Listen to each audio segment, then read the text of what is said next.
Welcome to the 10-Minute Treasure. My name is Jeff Pospisil, and I'm going to show you how to make a random number generator. So one of the things that bugs me is if you ask somebody to pick a random number, it's never truly random. People always have their bias. If you were to tell like a bunch of people to pick a number between 1 and 10, very few people are going to choose 1 or 10. There should be a 10% chance that any number between 1 and 10 is actually picked, but 1 and 10 are not going to be picked. It's going to be some number in between, most likely. It might be some significant number. So like for me, this is kind of dumb, but my high school practice football number was 8. So I have just a higher percentage chance of choosing 8. Isn't that dumb? I also, my favorite number in high school was 34. So 3 or 4 also might be high up on the list. So anyway, I'm going to show you how to actually do a random number without that human bias built into it. All right, so here we are in Excel, and I just did the bare minimum for getting this set up because we want a random number between two numbers. So if we said between 1 and 10, that would be our random number. And then I want to put the result here, and I put it in a big box so you could see the formula easier. So what you used to have to do always is use the rand function. So here's the rand function. And all it does is give you a completely random number between 0 and 1. And then if you either hit the F9 key, that refreshes it. Or if you go up here to the formula bar, and then over here on the far right is calculate now. That does the same thing. So I'm not going to show you the rand function yet, but you used to have to multiply the rand function by this number up here, and that would give you your random number. While I started creating this video, I didn't realize there was a cool new function here. So I'm going to do rand, and you can see rand between is our new function. So rand between. And what does it say? It says pick the bottom number, which is right here, and then pick the top number, which is right here.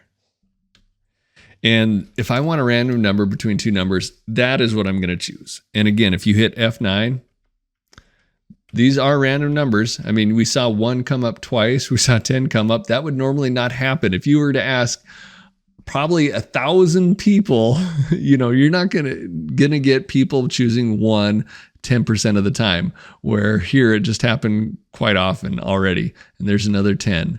So, but if you were to do this enough, you would find out that each number shows up about 10% of the time. So, all right, now I am going to show you something else so if I was going to choose a random month or a couple of random months. So sometimes when you're auditing, you might choose 3 random months.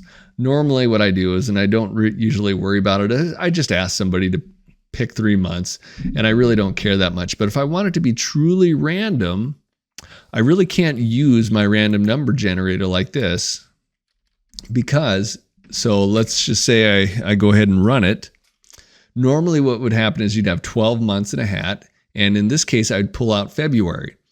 Well, because I'm still between 1 and 12, February is still back in the hat. So it's like we took February out and then we put it back in. And there's a chance I might get it again. And I don't know, it just doesn't seem right to keep using 12, having all 12 months in there. So here's a solution, and this is kind of what I like better. And again, I use the rand function here. So rand, and I'm just going to use that, and I'm going to drag it on down. And now what I'm going to do is I'm going to rank these.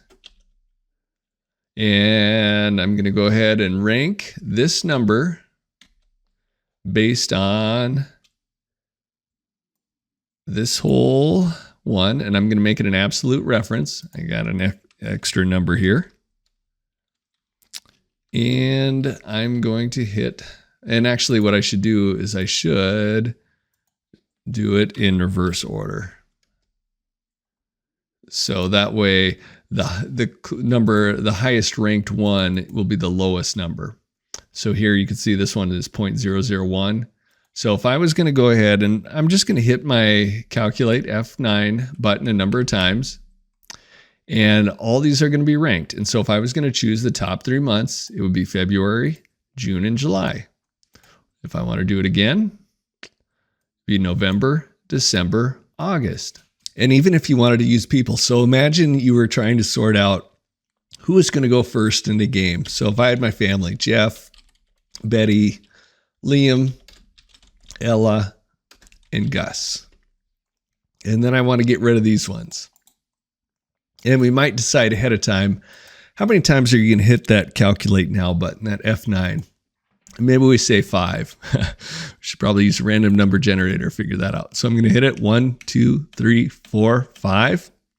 And here, Gus would go first, Liam second, I'm third, Betty fourth, and Gus fifth.